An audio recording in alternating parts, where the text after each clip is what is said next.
ভালো ধানের শেষের এবার আর মনে হচ্ছে তোমাদের বুঝার নাই করে, কারণ তুমি আরো 10টা মাসের বুঝাইবে যে এবার সরকার কেন হবো, আর যদি দলীয় সরকার নয় এলাকার উন্নয়ন হবো কি, যা বাড়ি ঘর পাচ্ছে তারা সে বুঝতেছে, আমাদের তো এখন আওতার মধ্যে আমরা আছি, আমরা এখন ওটা পড়ি নেই।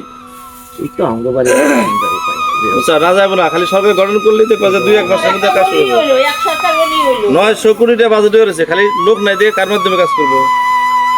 চাও এইসব চিন্তা ভাবনা করে খালি সরকার গঠন হবো না, এলাকা যে যে দুর্নীতি বা বড়িখোর আছে বড়িখোর দমন করা লাগবে। সরকার যে প্ল্যান হাতে নিছে কতজন মনে করো বীজ নাকি এই বড়িখোর নাতালি গেলা এই যে ছোট ছোট প্লান করে বড়ি খাওয়া শুরু করছে।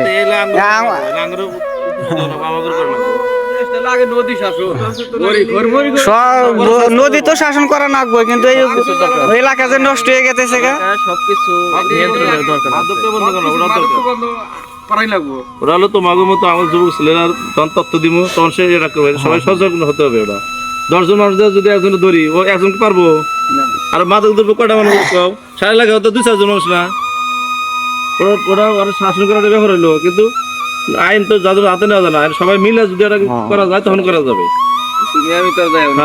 সেটা বিষয় কে কাজ করে সবাই মনে করো অন্য মার্কায় ভোট দিলাম, এমপি হইলো, সরকার থাকলো বিএমপি, তাহলে কি উন্নয়ন হবে এলাকায়?